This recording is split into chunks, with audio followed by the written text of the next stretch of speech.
Hi everybody, Jeremy Siskind here. I'm the author of Playing Solo Jazz Piano.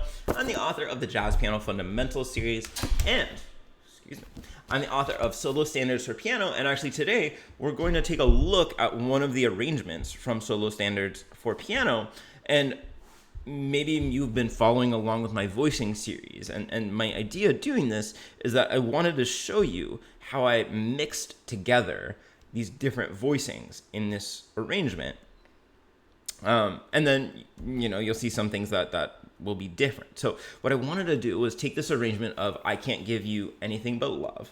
And I chose this one because it uses a lot of the types of voicings and techniques that we've been talking about. And so I want to show you these different kind of voicings and how they might mix together in the wild. So here's a chart for I Can't Give You Anything But Love. I'm going to play a little bit of it for you.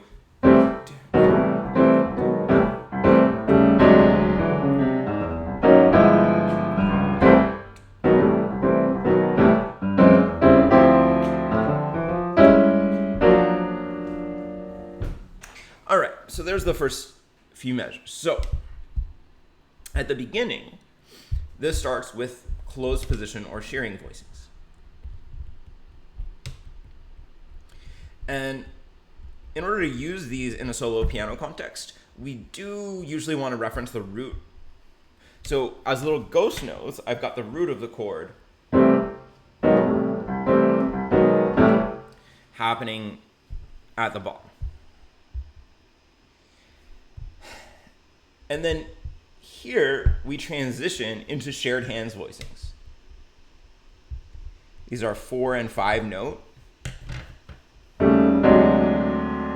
Bass on bottom, melody on top, and essential tones in between. In fact, it's so clear here. This is a E flat 7 to D7. By the way, some people have asked, why don't you put the chord symbols in? Actually, it's a good question. I shouldn't I shouldn't say it in such a mocking voice. So the lead sheets would get really, or the scores would get really busy with the chord symbols in there. So I wanted to give you a clean score, but there's a web page where I've given you 3 different versions with different styles of chord symbols. One on saying what the original chord symbols were. A second one on showing you what the reharmonized implied chords are, and a third where you can see both of them stacked up, so that you can actually analyze, what's different in this arrangement, or how is it treated differently than kind of the original lead sheet. So I wanted to give you a clean score, but there's a lot of resources if you're interested in the chord symbols, okay? So it's E flat 7 to D7 here.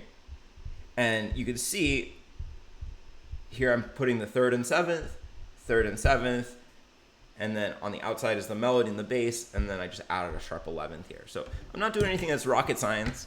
It's all pretty clear.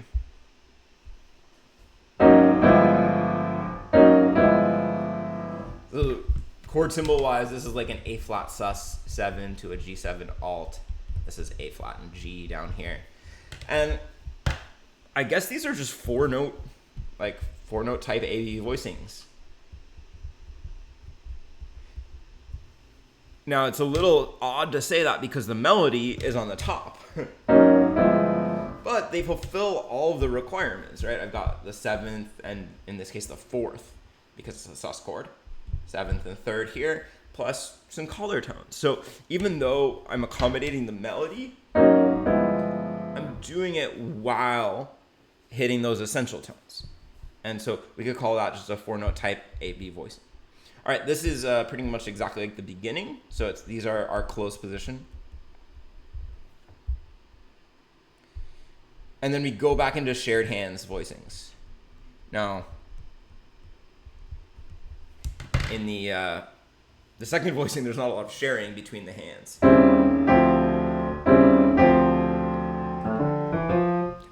And then I love these voicings. These are octatonic voicings here.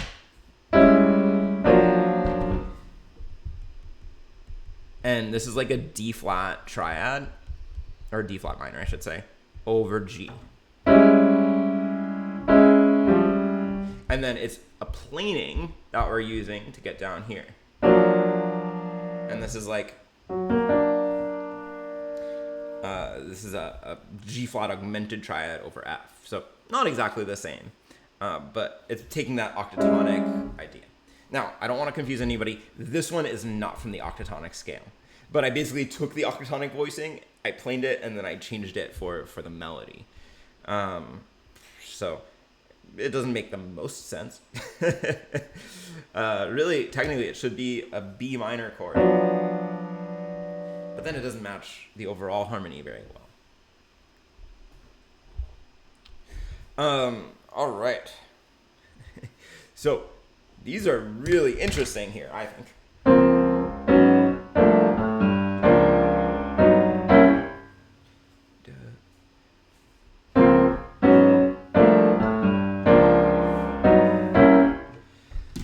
So one of the things that I'm thinking about, consciously or not, is like I'm aiming for these voicings at the end of the phrase that are very clear. Right? This one's a C sus, this one's a C7 flat 9. And the progression here is generally like G minor 7 to C. Right? And C sus very similar to G minor 7. It's just like G minor 7 over C. And then in the middle, I added some ambiguity, right? I've definitely done some reharmonizing here. It's like D flat major 7, A flat minor 7. Then what's going on here? Who could say? This is like a B flat over D flat, and then it's a B triad over G. So there's some planing going on here.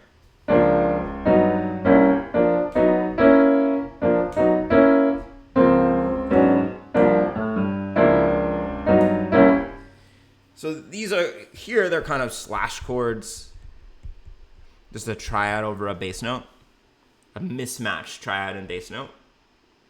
Here, this is reharmonized, and I just think of these are like 3-note type AB voicings. They've got the essential tones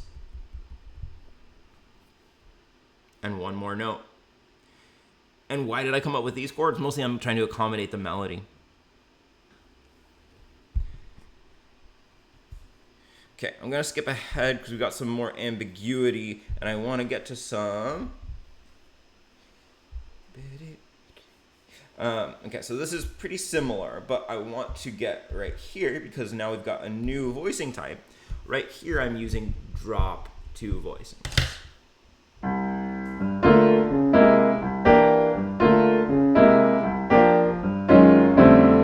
And then it changes to shared hands again.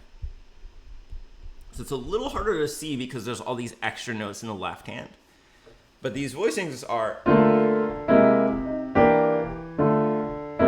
classic drop 2.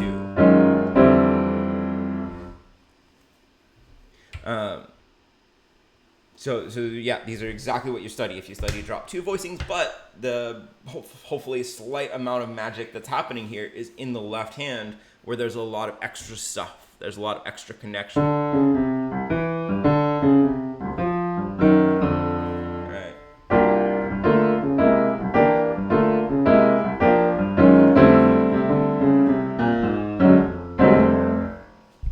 Got some more like shared hands kind of stuff. Then we have some pentatonic voicings in here.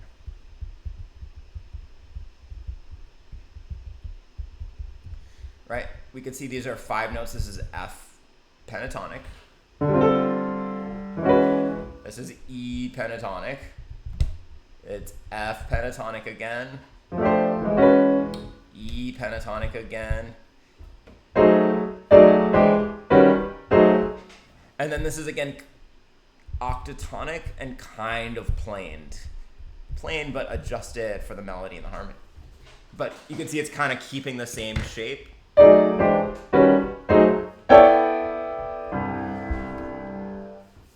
And then depending on your perspective, and the answer is kind of both, you can see that these are quartal voicings.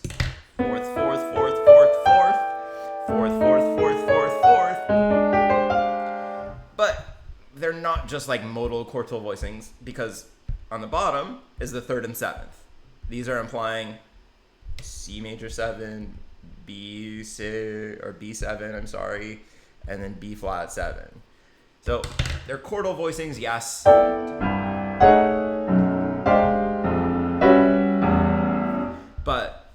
meant to be tonal. We come down here, we're back to closed position.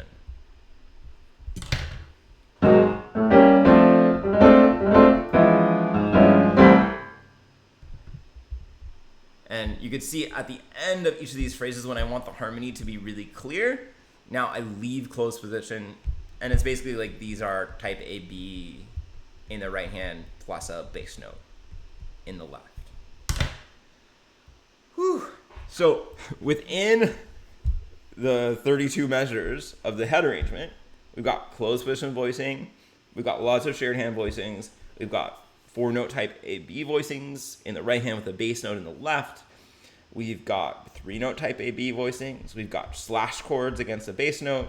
And then we got drop 2, octatonic, quartal voicings. So a lot of voicing types. And I believe at the end, if I'm remembering correctly, we get into some sort of shout chorus style voicings.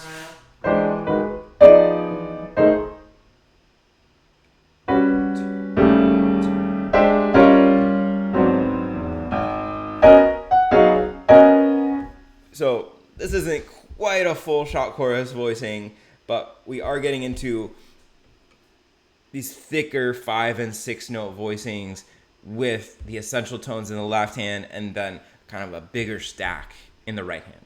To me, a true shout chorus voicing would have an octave on top. And I don't think we quite get that here. All right, you guys. Hey, if you want to play this arrangement or study it more, check out Solo Standards for Piano. It's really not an expensive book at all, especially the PDFs is like $10, $11. So check out Solo Standards for Piano. Thanks for watching, and I hope you learned a little something about putting these voicings together, right? It's not just you select one and you do it for an entire section. You're going to mix between these voicings depending on what the music needs. All right, why don't you say something about Diamonds? Because the story behind the song, I Can't Give You Anything But Love, is that the songwriter, Jimmy McHugh and Dorothy Fields, I think, overheard a couple at looking in the window at Fifth Avenue at a diamond ring. And, the woman said, "Isn't that so nice? I'd love that." And the man said, "Baby, I can't give you anything but love." So say something about a diamond in your comments. And thank you for watching and spending this time with me. Bye-bye.